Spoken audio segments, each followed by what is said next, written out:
In a luxurious mansion, a wealthy man watches his poor stepdaughter playing innocently in the garden, his cold eyes calculating the perfect moment. With deliberate movements, he heads to the kennel and, without a second thought, releases the three most ferocious dogs on his property, animals trained to attack without hesitation. The dogs charge toward the girl as if she were easy prey, their muscles tense and wild eyes locked on the defenseless child. As the animals draw near, baring their teeth and ready to strike, a majestic white horse suddenly appears, leaping over the fence with astonishing agility. What this brave animal does to the fierce dogs in the next few seconds leaves everyone in utter shock. Before we begin, if you love animals as much as we do, subscribe to our channel now so you don't miss any emotional stories. Thank you. Now, let's get back to our story. The wrought iron gate opened with a groan that echoed through the silent morning, revealing a cobblestone driveway that snaked between perfectly manicured lawns. Sophia squeezed her mother's hand, her childish eyes wide at the sheer immensity of the estate stretching out before them. At 7 years old, she had never seen a house so big, if you could even call it a house. It looked more like a castle from the fairy tale books her grandmother used to read to her. The simple blue cotton dress Sophia wore contrasted sharply with the surrounding luxury. It was her best dress, carefully washed and ironed by her mother the night before, yet it still felt out of place in this scene of opulence. Her synthetic leather sandals made a soft sound against the ground as she walked, trying to keep up with her mother's hurried steps. Marina, her mother, nervously adjusted her hair and smoothed her skirt every few paces. She had married Edward Sinclair, one of the wealthiest men in the state, only 3 months ago, and she still felt like an intruder in her own new life. The wedding had happened quickly, almost like a dream, or perhaps a fairy tale she wasn't yet sure was real. "Mommy, why are you shaking?" Sophia asked, her voice filled with the pure innocence that defined her words. She didn't understand why her mother seemed so nervous to be coming home.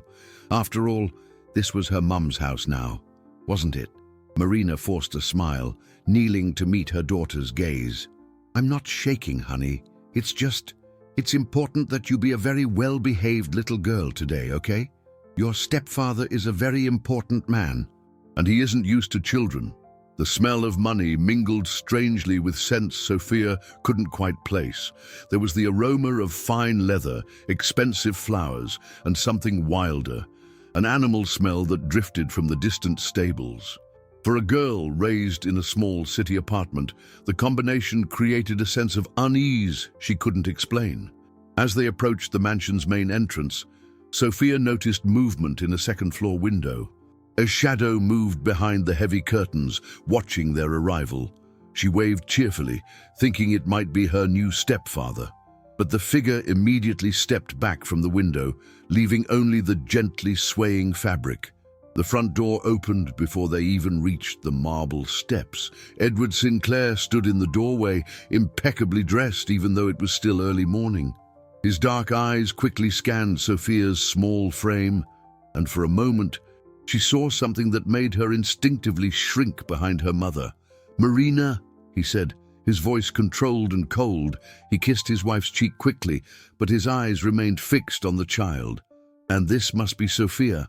Sophia felt a shiver run down her spine as he said her name. There was something in the way he pronounced each syllable that made her want to hide even further behind her mother. But she was a polite girl, as her mother had always taught her to be, so she took a step forward and held out her small hand. "It's nice to meet you, Mr. Sinclair," she said, her voice a timid whisper. Edward stared at her outstretched hand for a moment that felt like an eternity before finally touching it briefly. His grip was too firm for a child, and Sophia had to suppress a wince of pain. "Welcome to my home," he said, but his words sounded more like a warning than a warm greeting. As they entered the mansion, Sophia couldn't imagine that her presence had awakened a fury that would change their lives forever. The interior of the mansion was even more impressive than the outside. Crystal chandeliers hung from the high ceilings, reflecting light in 1,000 different directions. Persian rugs covered polished marble floors, and paintings in gilded frames adorned the walls. Sophia spun her head in every direction, trying to take in so much grandeur at once. "I, Sophia, will stay in the pink room on the second floor," Edward announced coldly, addressing Marina more than the child herself. "Meals will be served at the usual times. I expect she understands the importance of punctuality." Marina nodded quickly, her hands tightening on Sophia's shoulders in a protective gesture that did not go unnoticed by her husband's calculating eyes. "Of course, dear. Sophia is a very obedient girl, aren't you, sweetie?" Sophia nodded, but her eyes continued to explore the environment. She noticed that every surface gleamed like a mirror, that not a single thing was out of place, that everything looked more like a museum than a home where people actually lived. Where were the toys, the children's books, the signs that a happy family inhabited this place? "There are rules in this house," Edward continued, his voice taking on a harder edge. "No running in the hallways. No touching anything without permission, no excessive noise, and most importantly," he crouched down to Sophia's level, his piercing eyes locking onto hers, "no going to the stables without supervision. The animals can be dangerous for small children." Something in the way he said the word dangerous made Sophia swallow hard. She nodded quickly, wishing her mother would hold her tighter. "I'll show her to her room," Marina said, taking her daughter's hand. As they ascended the marble staircase, Sophia could feel Edward's eyes following their every move. The room was, indeed, pink. Pink walls, pink curtains, a pink bedspread on the enormous bed that looked like it could swallow a small child. It was beautiful but cold, as if no one had really considered how a 7-year-old girl would feel sleeping there. "It's lovely, isn't it?" Marina asked, but her voice sounded strained, as if she wasn't entirely convinced herself. Sophia nodded, though something inside her yearned for her small but cozy room in the apartment where they used to live. There, she had her stuffed animals, her books, her things. Here, everything was too perfect, too untouchable. "Mommy," Sophia whispered, pulling her mother close, "how long are we staying here?" 2 weeks, like we planned. You'll have so much fun, you'll see. There are huge gardens to explore and—" Marina hesitated, remembering the warning about the stables. Just then, they heard heavy footsteps in the hallway. Edward appeared in the doorway, watching them with an expression Sophia couldn't decipher, but which made her want to hide under the pink bed. "Lunch will be served in an hour," he announced. "I expect you in the dining room on time."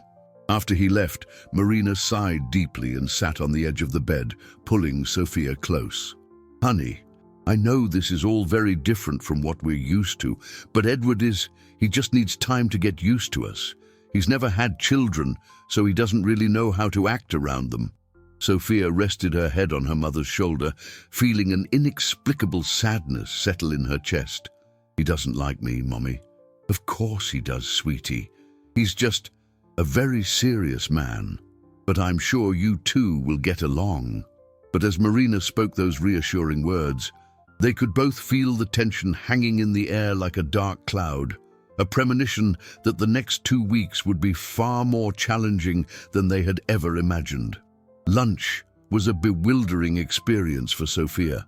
The mahogany dining table could easily seat 12, but there were only 3 of them, sitting at one end as if they were strangers sharing a space by chance. The silence was broken only by the clinking of silver cutlery against fine china. Edward cut his steak with precise, mechanical movements, occasionally casting sharp glances at Sophia, who was trying her best to eat with the proper posture her mother had taught her. Every one of the child's movements seemed to irritate him, the way she held her fork, the soft sound she made when she chewed, even the way she swung her legs because her feet couldn't reach the floor. "Sophia, stop swinging your legs," he said curtly, without looking up from his plate. The girl immediately froze, her cheeks flushing with embarrassment. Marina placed a gentle hand on hers, offering a reassuring smile, but Sophia could see the tension in her mother's eyes. "Sorry, Mr. Sinclair," Sophia mumbled, her voice barely audible. "Manners are essential," he continued, finally lifting his eyes to fix them on the child. "Especially for people who come from simpler backgrounds. It's important to learn how to behave properly in refined environments." The comment hit Sophia like a slap. Even though she didn't fully understand its meaning, she knew she was different, that her clothes weren't as fine as those around her. But she had never thought of it as a bad thing until that moment. Marina swallowed hard, her face paling. "Edward, she's just a child." "Which is precisely why she needs to learn early," he retorted, his voice maintaining its controlled tone but laced with ill-disguised contempt. "Bad habits, once formed, are hard to break." After the tense lunch, Marina suggested that Sophia explore the gardens, hoping the fresh air and natural beauty might dispel the oppressive atmosphere of the house. Edward didn't object, but his instructions were clear. Stay away from the stables and the kennels. The animals are not for children's entertainment. Sophia stepped out into the gardens, breathing deeply the air perfumed with flowers. It was a relief to be away from her stepfather's judgmental gaze, to just be a child again. The gardens were vast and meticulously kept, with ornamental fountains and winding paths that seemed to go on forever.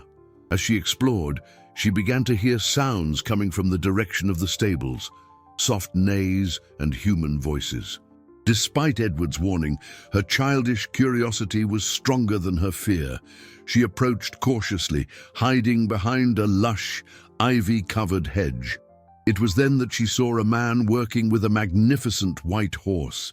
He was gentle with the animal, speaking in low, affectionate tones as he brushed its mane. There was something familiar about the man, in the set of his shoulders, in the timbre of his voice as he spoke to the horse. Sophia's heart stopped for a moment when the man turned slightly, allowing her to see his profile. It was impossible, but could it really be? "Daddy," she whispered, hardly believing her eyes. The man stopped brushing the horse, as if he'd heard something. He looked around, but Sophia had quickly ducked behind the hedge, her heart pounding so hard she was sure everyone on the estate could hear it. It couldn't be. Her mother had told her that her father was working far away, in another city, but that man, that voice, those gestures she knew so well. Sophia ran back to the house, her mind spinning with questions and possibilities she couldn't fully process. If it really was her father, why was he here? Why hadn't her mother mentioned it?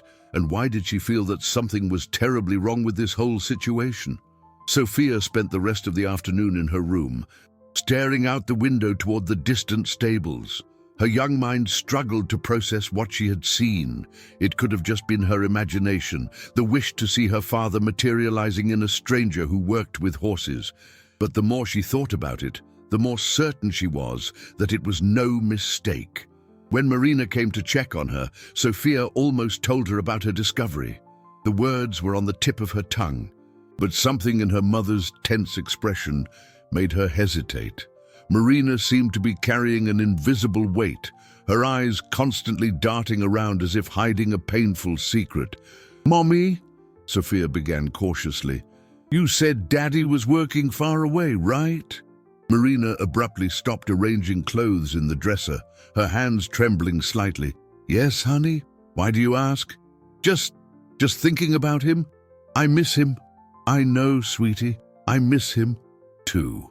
Marina sat on the bed beside her daughter, wrapping her in a hug that felt more desperate than comforting. "But we have a new life here now. Edward is going to take care of us." Something in the way her mother spoke made Sophia realize there was much more to this story than she understood. Why did her mom seem so sad when she talked about her dad? Why had she married a man so quickly who clearly didn't like children? That night, Sophia had trouble sleeping in the huge, strange bed.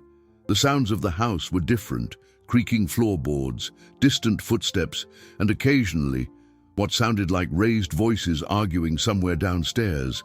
She got up and went to the window, looking out again toward the stables. A dim light glowed in one of the smaller buildings nearby. Probably the staff quarters, she thought. If her father was really here, would that be where he was sleeping? The next morning, Sophia woke up determined to find out the truth. During breakfast, another silent, tense ritual, she watched Edward carefully. When he mentioned something about checking on the work at the stables, she saw her opportunity. "Can I see the horses, Mr. Sinclair?" she asked in the sweetest voice she could manage. Edward looked at her with thinly veiled contempt. "I've already told you the stables are no place for children. The animals are working assets, not pets. But I promise I won't bother anyone. I just want to look from a distance." "No," the word was as sharp as a blade. "And I don't want to hear another word about it." Marina tried to smooth things over. "Perhaps later, when Edward has time to take us." "There will be no later," Edward interrupted, his eyes fixed on Sophia with an intensity that made her shrink in her chair. "This child needs to learn she can't have everything she wants just by asking." After breakfast, as Edward retreated to his study, Sophia noticed a housekeeper arranging flowers in the main hall. The woman, middle-aged with a kind face, smiled gently at her. "Good morning, little one. How are you liking the house?" "It's very pretty," Sophia replied politely, then hesitated before asking, "Do you know the people who work in the stables?" The housekeeper, Martha, glanced around nervously before leaning in. "Why do you ask, dear?" I think I saw someone I know there. A man taking care of the horses." Martha sighed deeply, her face filled with a sadness Sophia couldn't quite comprehend. "Oh, child, you must have seen your father. Robert, isn't it?" The words hit Sophia with the force of a thunderclap. Her suspicion was true.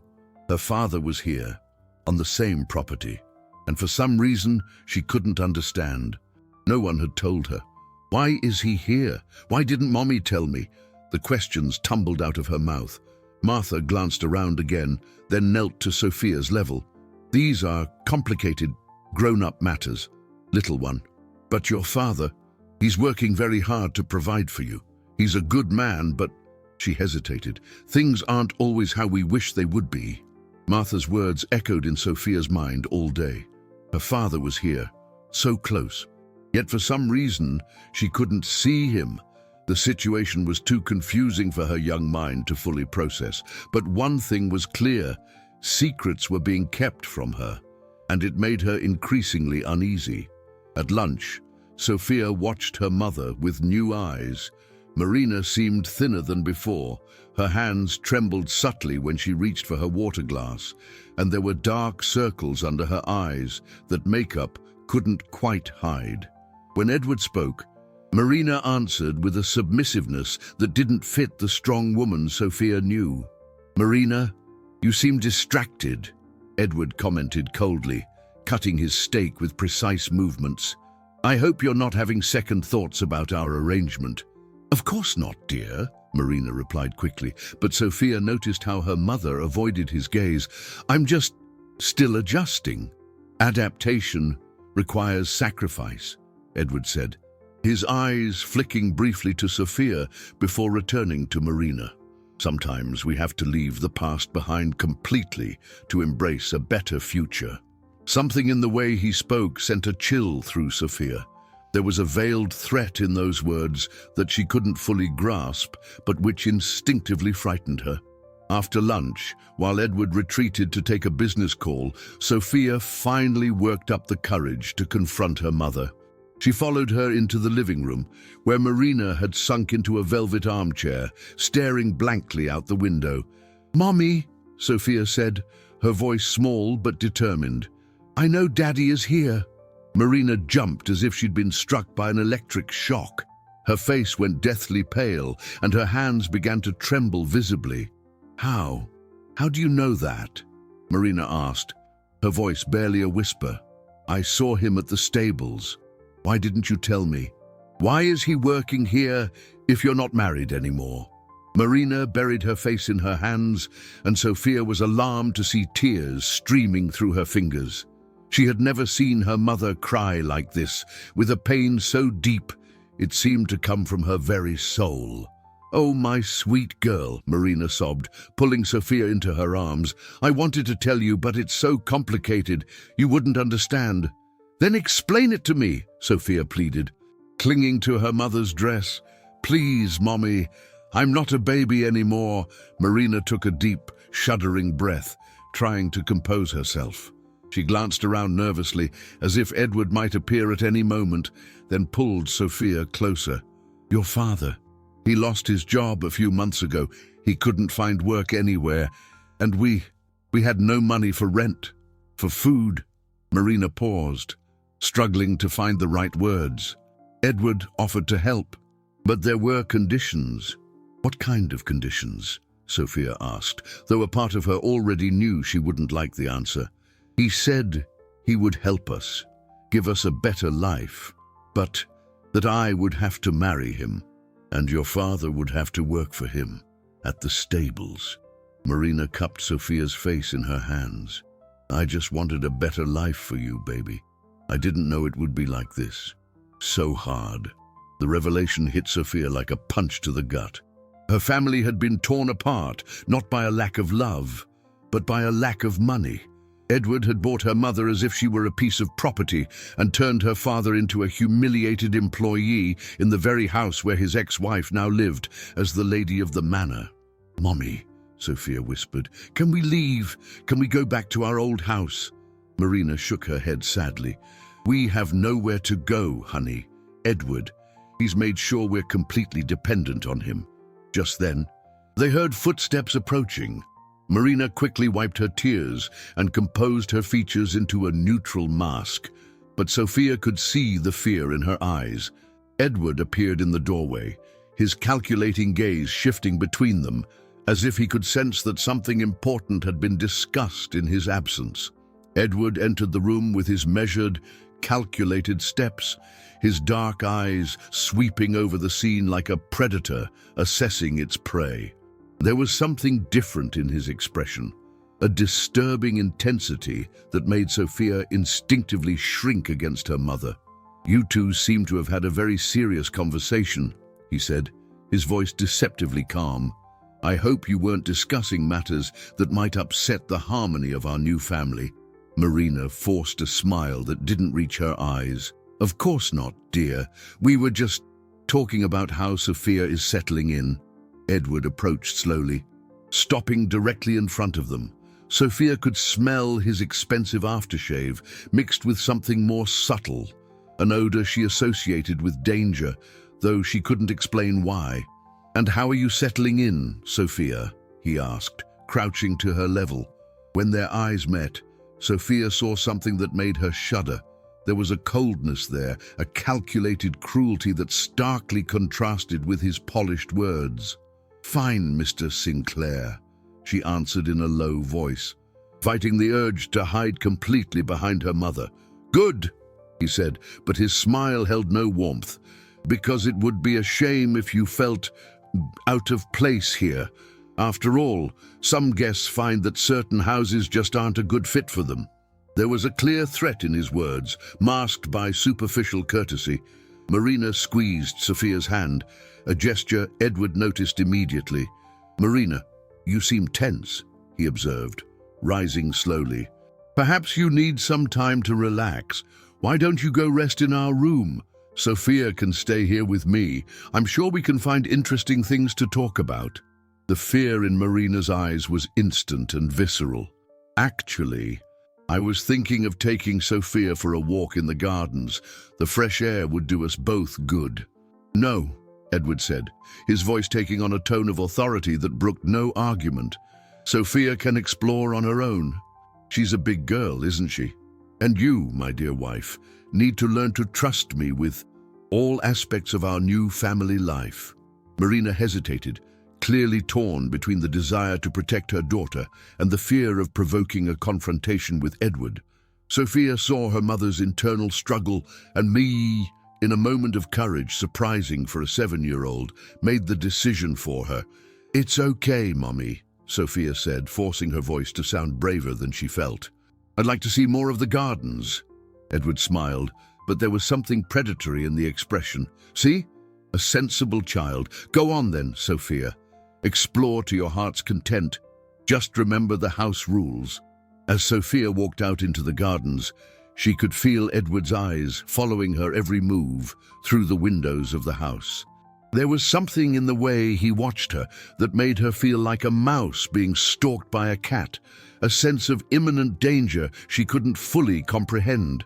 She walked through the gardens, pretending to admire the flowers, but really trying to process everything she had learned.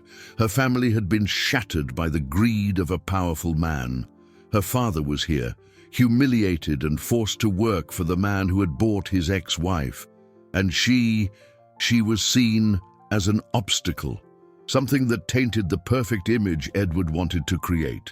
As she walked, Sophia didn't realize that Edward had moved to a different window, one where he had a clear view of her movements.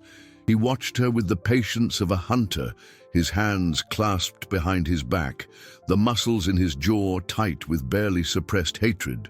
For Edward, Sophia represented everything he despised: poverty, imperfection, a constant reminder of his new wife's humble origins. And as he watched her play innocently among the flowers, a plan began to form in his mind, a plan that would permanently eliminate this irksome problem. On the 6th day of Sophia's visit, Edward made a decision that would change everything. He had watched the girl in the gardens for days, studying her patterns, her schedule, the places she most enjoyed playing. Patience had always been one of his greatest assets in business, and now he would apply it to solve what he considered his most irritating problem. That morning, after the usual silent breakfast, Edward made his way to the kennels at the back of the property. They were solid, well-built structures housing 3 German shepherds he had personally trained to be aggressive toward intruders. The animals were imposing, large, muscular males with alert eyes and sharp teeth that could do serious damage if necessary. The dogs stirred as Edward approached, recognizing their master and alpha. He had been feeding them less frequently lately, keeping them on a controlled hunger to heighten their aggression, a technique he'd learned from military trainers. "Soon you'll have a chance to show what you're for," he muttered to the animals, carefully checking the latches on the kennels. They were simple locks, the kind that could easily appear to have been accidentally opened if anyone were to investigate later. Edward knew exactly where Sophia would be that afternoon. She had developed a habit of playing near the ornamental fountain in the main garden, an isolated spot surrounded by high shrubs that would offer the privacy needed for his plan. The location was perfectly positioned, far enough from the house that screams wouldn't be heard immediately, but visible from his office window so he could time everything perfectly. The plan was elegantly cruel in its simplicity. He would release the hungry dogs when Sophia was alone in the garden. The animals, trained to attack intruders and sharpened by hunger, would run directly for her. When the tragedy was discovered, it would be obvious that the kennel latches had failed. A terrible but completely unforeseeable accident. Marina would be devastated, of course, but Edward knew how to comfort her. He would be supportive, perhaps even blame himself for not having double-checked the kennel security. In time, the grief would fade, and Marina would learn to value the man who had consoled her in her darkest hour even more. Without the constant reminder of her poor past wandering through his gardens, she would finally become the perfect wife he desired. During lunch, Edward watched Sophia with a disturbing calm. The girl seemed quieter than usual, her large, expressive eyes occasionally rising to meet his before quickly darting away. There was an intelligence there that bothered him, a perception that was perhaps beyond what was safe for his plans. "Sophia," he said suddenly, making both the girl and Marina startle, "you've been playing in the gardens a lot lately." "Yes, Mr. Sinclair," she answered cautiously. "Good. Fresh air is important for growing children." He paused deliberately. "Just make sure you play in the more open areas. Sometimes unexpected accidents happen when people wander into places they don't know well." Marina frowned, catching something sinister in her husband's tone. "What kind of accidents?" "Oh, nothing specific," Edward replied with a dismissive wave of his hand. "Just the normal caution one expects on a large property like this. Animals can get loose, gates can be left unlatched by careless staff, that sort of thing." As he finished speaking, Edward noticed Sophia staring directly at him, and for a disturbing moment, he had the impression the child could see right through his carefully chosen words. There was something in her eyes that made him uncomfortable, a premature wisdom that shouldn't exist in a girl so young. But then, Sophia dropped her gaze to her plate, and Edward dismissed the feeling as needless paranoia. She was just a child, after all. A child who, in a few hours, would no longer be a problem. The afternoon was perfectly still as Sophia went out to the gardens after lunch. The sun filtered through the canopy of trees, creating dancing patterns of light and shadow on the ground. She automatically headed for her favorite spot, near the ornamental fountain where she liked to watch the goldfish swim in lazy circles. Edward watched from his office window, checking his watch with the precision of a man executing a carefully timed plan. Marina was resting in her room, as he had suggested after lunch. The staff were busy with their duties in other parts of the estate. Everything was perfectly in place. Sophia knelt at the edge of the fountain, reaching out to touch the cool water. The fish swam curiously toward her fingers, their small mouths making circles on the surface. It was a moment of innocent peace, a child simply being a child with no awareness of the danger that was closing in. Edward walked silently to the kennels, his footsteps muffled by the well-tended grass. The 3 German shepherds stirred at the sight of him, their bodies tense with anticipation. They hadn't eaten since the previous morning, and their hungry eyes glittered with controlled aggression. "Quiet," Edward murmured, checking one last time that no one was around. His fingers worked quickly at the latches, opening them one by one. The dogs remained in their kennels for a moment, confused by their sudden freedom. Edward moved away quickly, returning to the house as he heard the sound of paws thudding on the grass behind him. He reached his office window just in time to see the 3 dogs emerging from the shrubs, running directly toward the garden where Sophia was playing. The dogs were magnificent in their ferocity, muscle rippling under dark coats, teeth bared, eyes fixed on their prey.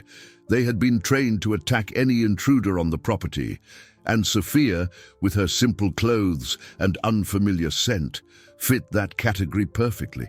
Sophia heard the barking before she saw the animals. She turned, still kneeling at the fountain's edge, and for a moment was frozen by pure terror.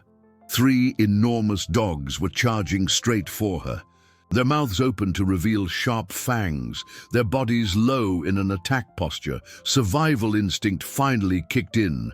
Sophia scrambled to her feet and ran, her small feet barely touching the ground as she tried desperately to reach the safety of the house.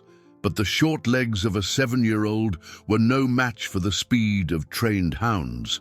The vicious barks echoed through the gardens, a sound that would have chilled the blood of anyone who heard them. Sophia stumbled, fell, and got up again, tears of terror streaming down her face as she kept running. Edward watched from the window, his cold eyes registering every moment of what he considered the perfect solution to his problem. In a few moments, it would all be over. He was already mentally rehearsing the words he would use to comfort Marina, how it had been a terrible accident, how he felt responsible for not checking the kennels more thoroughly. But then, something unexpected happened. From the other side of the garden, near the stables, a magnificent white horse had been watching the scene unfold.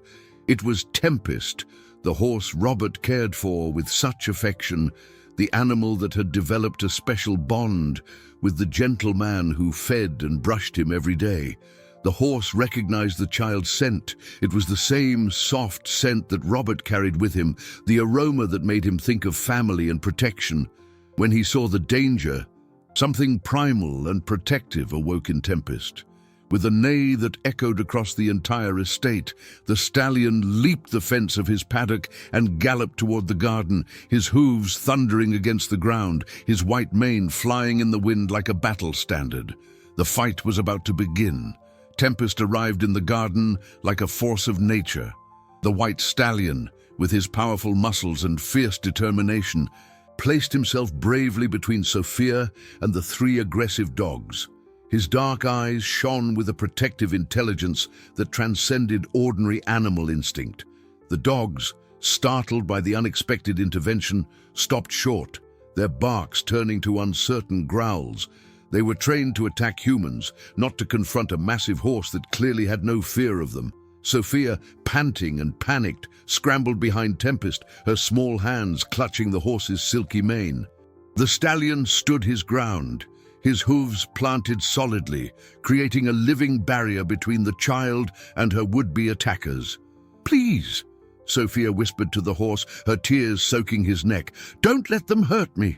As if he understood her words, Tempest neighed softly, a reassuring sound that contrasted sharply with the threatening growls of the dogs. Then, with calculated movements, the horse began to move in a defensive circle, always keeping Sophia behind him. His eyes locked on the three predators. Edward watched from the window, his expression of satisfaction slowly turning to disbelief and then to rage. His perfect plan was being thwarted by an animal that was supposed to be securely confined to its paddock. How had the horse gotten out? How had it known Sophia was in danger? The dogs, hungry and agitated, tried to circle the horse, looking for an opening to get to the child. But Tempest was smarter than they anticipated. Each time a dog tried to move to the side, the horse pivoted, keeping his body between them and Sophia. When the alpha dog attempted a direct rush, Tempest reared up on his hind legs, his front hooves lashing out, striking the air dangerously close to the animal's head. It was at that moment that Robert, alerted by the sounds of conflict from the garden, came running. He had been organizing tack in the stable when he heard the desperate barking, followed by Tempest's distinctive neigh. His blood ran cold as he realized what the sounds might mean. When Robert reached the garden and saw the scene, his terrified daughter behind Tempest as three hungry dogs circled them, a primitive fury took hold of him. Without hesitating, he grabbed a thick, fallen branch from a nearby tree and launched himself toward the dogs. "Get back! Get out of here!"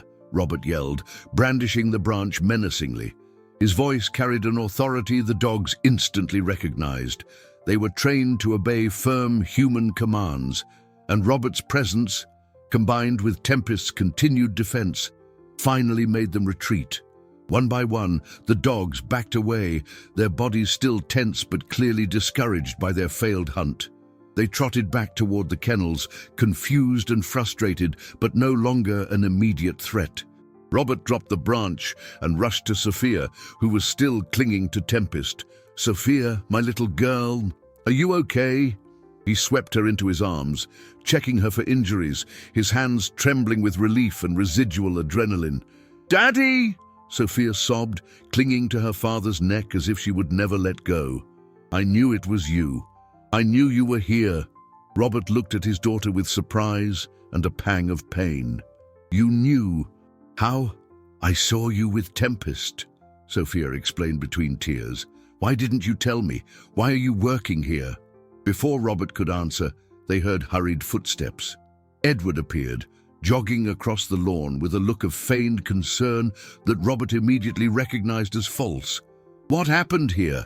Edward asked, panting, his eyes quickly assessing the situation. "I heard barking. Did the dogs get out?"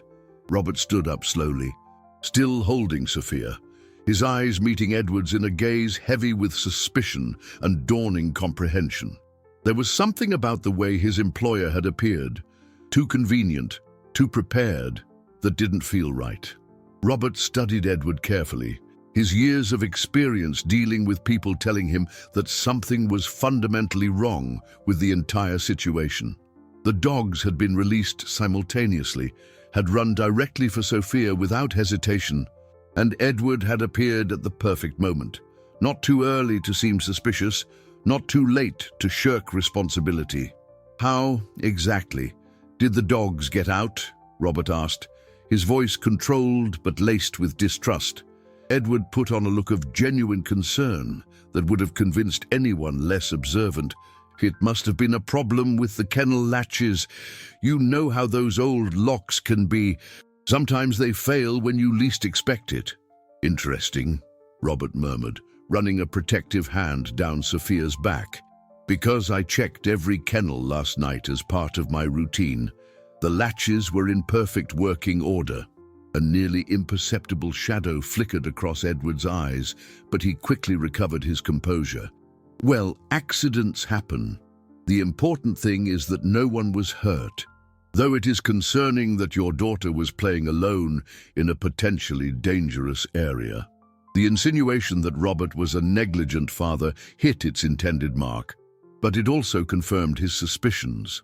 Edward was trying to deflect blame, to create doubt about what had really happened. Sophia was not in a dangerous area, Robert retorted firmly. She was in the main garden, where a child should be safe to play. The question is how 3 dogs trained to be aggressive managed to get out of kennels I personally verified as secure. At that moment, Marina came running, alerted by the commotion. When she saw Sophia in Robert's arms, her face went white. What? Robert! Sophia! Marina rushed to them, her hands trembling as she checked her daughter for injuries. What is going on? Edward's dogs attacked our daughter, Robert said simply. Watching both of their reactions closely, Marina turned to Edward, horror and confusion mixed in her expression. How is that possible? You said the dogs were safe, that they were always locked up. It was a terrible accident, Edward insisted. But Robert noticed how he avoided his wife's direct gaze. A mechanical failure with the latches. Luckily, Tempest was nearby to help. Hearing the horse's name, Robert looked at Tempest, who still stood close, as if understanding his protection might still be needed. How had the horse escaped its paddock? Robert was sure he had locked the gate properly. Tempest got out too, Robert asked, his voice loaded with meaning. Edward hesitated for a fraction of a second, just long enough for Robert to confirm his suspicions. Apparently so. Lucky for us, he was free to intervene. Daddy? Sophia whispered in Robert's ear. The mean man let the dogs out on purpose. I saw him watching me from the window right before they came. Robert felt a cold dread creep up his spine. Sophia's innocence protected her from fully understanding the evil of what had happened, but her observation confirmed what he already suspected. Marina, who had overheard her daughter's whisper, looked from Robert to Edward with an expression of growing horror. Edward, that can't be true. You would never... Of course not, Edward replied quickly, but his voice sounded forced. The child is in shock, clearly confused by the trauma. Children often imagine things when they're frightened. But Robert saw something shift in Marina's eyes. A seed of doubt had been planted, and he could see she was beginning to question the man she had married. I need to check the kennels, Robert announced. To see exactly what happened with those latches. That won't be necessary, Edward said quickly. I've already called a technician to inspect and repair any issues. I insist, Robert countered, his voice allowing no argument. As the one responsible for the animals' security on this property, it's my duty to investigate any safety failure. Edward realized he was losing control of the situation. His carefully controlled expression began to show signs of genuine irritation. You forget your place here, Robert, he said, his voice taking on a harder tone. This is my property, and I decide what needs to be investigated. It was the first time Edward had shown his true colors in front of Marina, and Robert saw the shock in her eyes. Finally, she was beginning to see the real man behind the charming facade. The tension in the garden was palpable.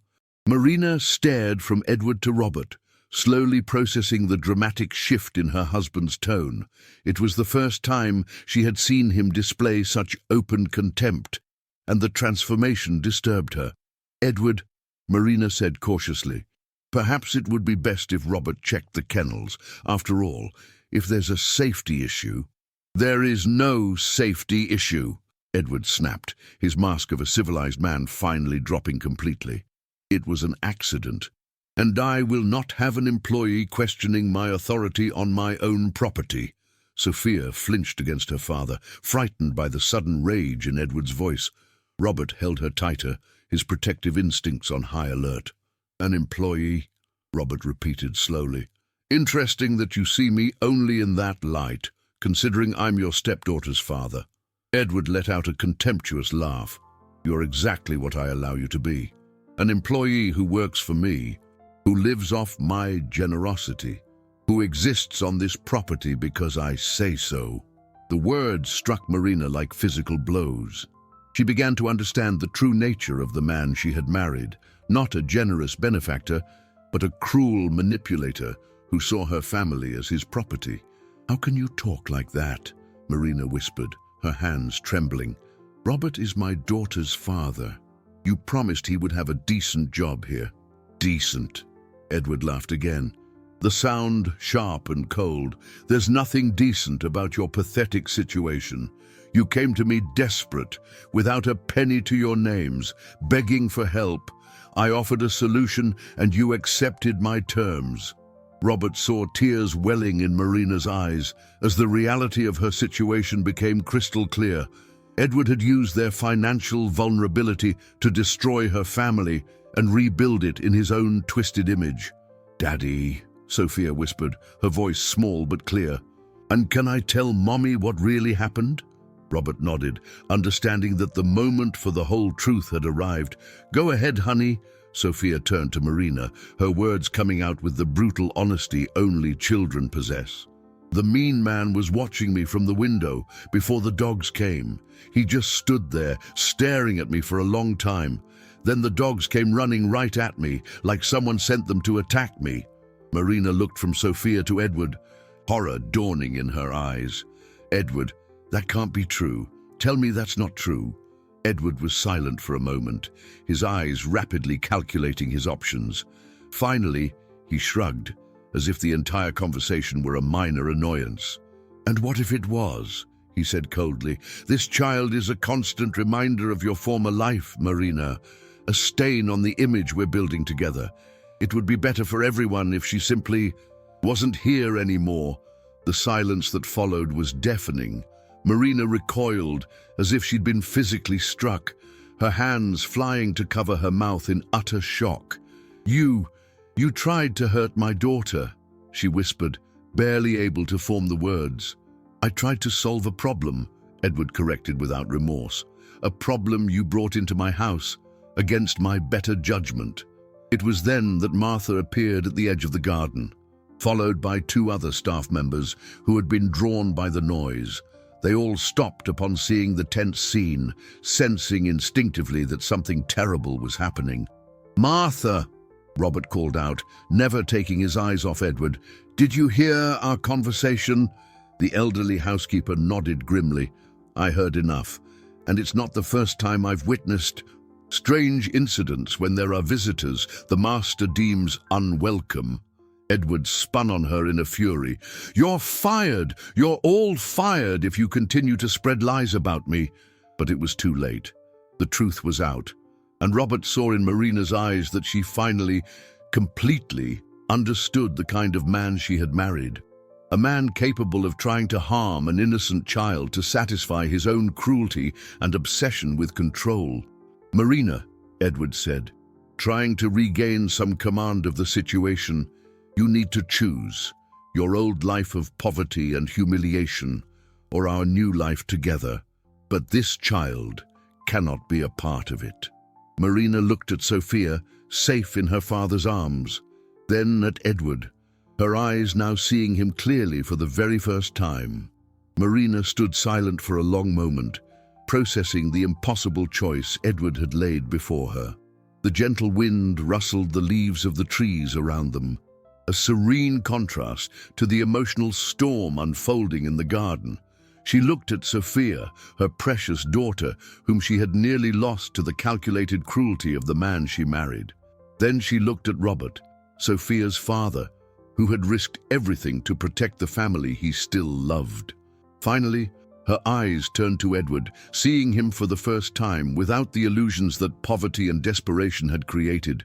"You really tried to hurt my daughter," Marina said, her voice gaining strength with every word. "You used animals as weapons against a 7-year-old child." Edward maintained his cold, calculating expression. "I solved a problem you created by bringing unwanted baggage into our marriage." "Baggage?" Marina repeated, her voice rising. "You're talking about my daughter, as if she's an object." "She is an obstacle," Edward replied without emotion. "A constant reminder of your inferior life. I offered you a chance to elevate yourself, to become someone respectable, but that requires sacrifice."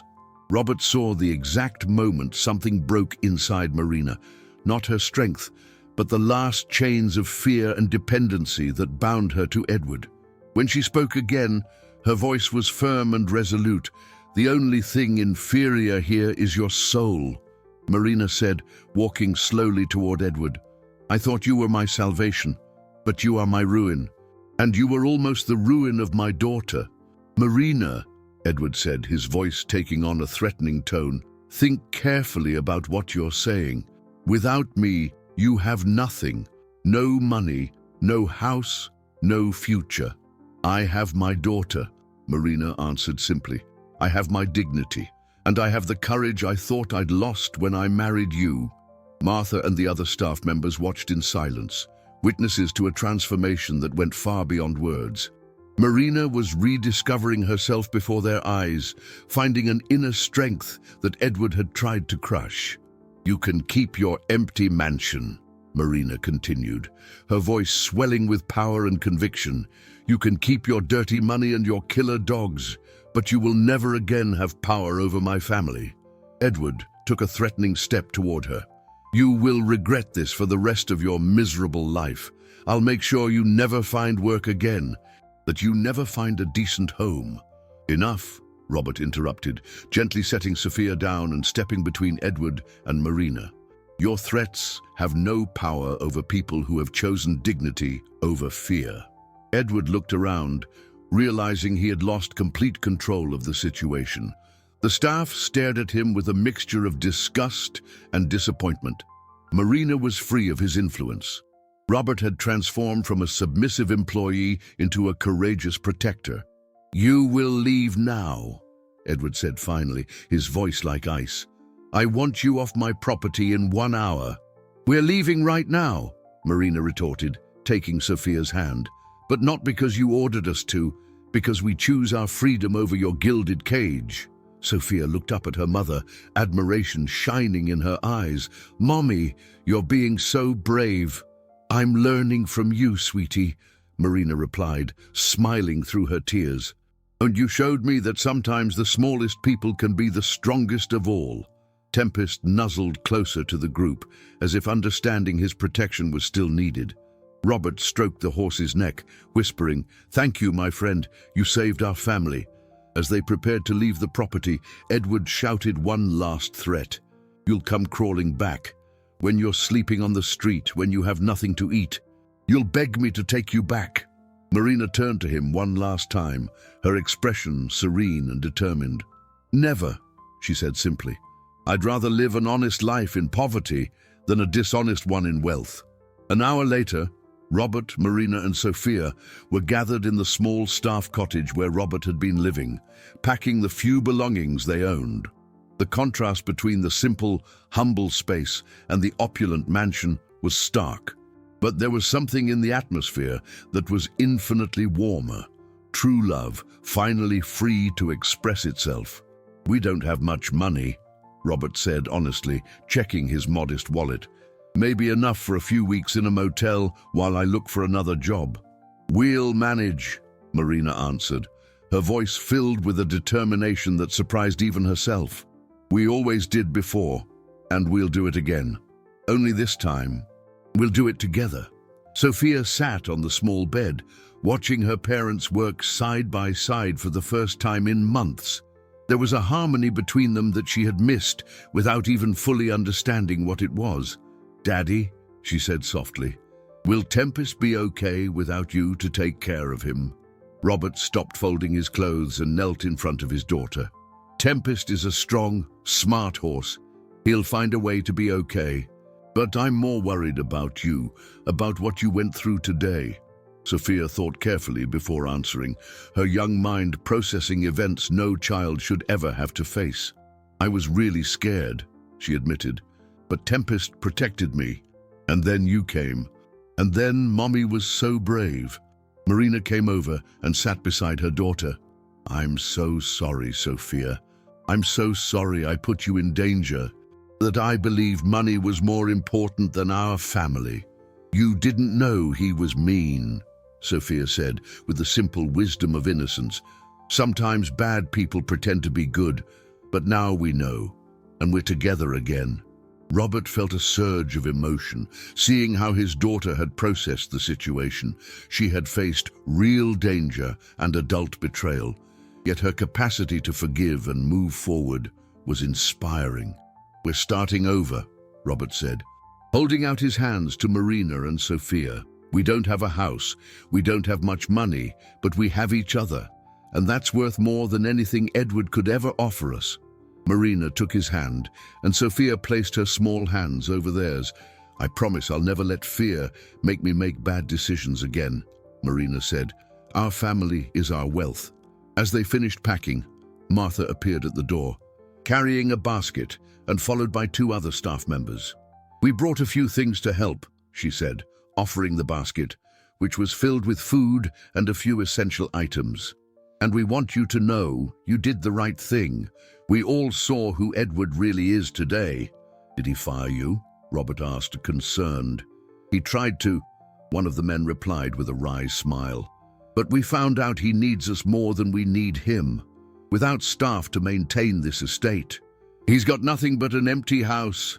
Martha approached Sophia and gently stroked her hair. "You are a very brave little girl, and you have a very special family." "I know," Sophia replied, smiling for the first time since the incident. "And now we're going to be together forever." As they prepared to leave the property, they heard the sound of hooves approaching. Tempest had appeared outside the cottage, as if wanting to say goodbye. Robert went out and stroked the horse's neck one last time. "Thank you, my friend. You saved more than my daughter's life. You saved our family." Tempest neighed softly, as if he understood. Then, to everyone's surprise, the horse lowered his head slightly, allowing Sophia to give him a hug. "I'll miss you," Sophia whispered in his ear, "but I'll never forget how you protected me." As they finally drove away from the estate, Edward watched from a distant window, alone in his mansion that suddenly seemed very empty and cold. 6 months had passed since the family had left Edward's estate, and the world had transformed in ways none of them could have imagined on that dark day. The morning sun filtered through the simple curtains of the small house they now called home, modest, but filled with laughter and true love. Sophia ran to the kitchen window, her crystal-clear laugh echoing through the house, as she saw Tempest grazing peacefully in the small field behind their new home. The horse had found his way to them 2 weeks after they'd left Edward's property, appearing one morning as if he had always belonged with them. "Daddy, Tempest is waiting for me," Sophia shouted excitedly, already pulling on her riding boots. Robert smiled, finishing his coffee. He had found a job at a nearby farm, where his knowledge and kindness with animals were genuinely valued. The pay was modest, but it came with dignity and respect, something Edward had never offered. "Take it easy, honey," Marina said, fixing her daughter's hair.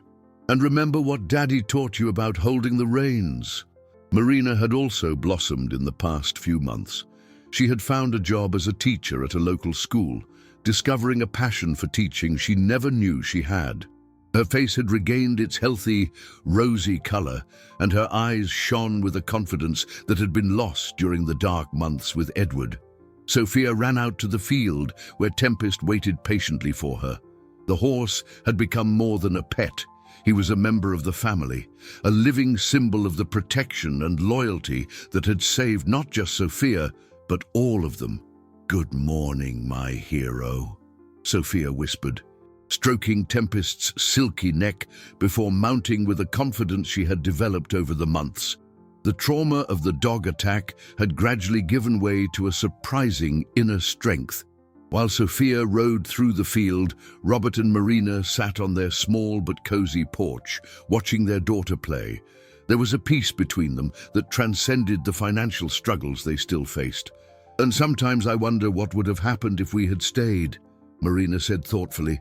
"We would have lost our souls," Robert answered without hesitation.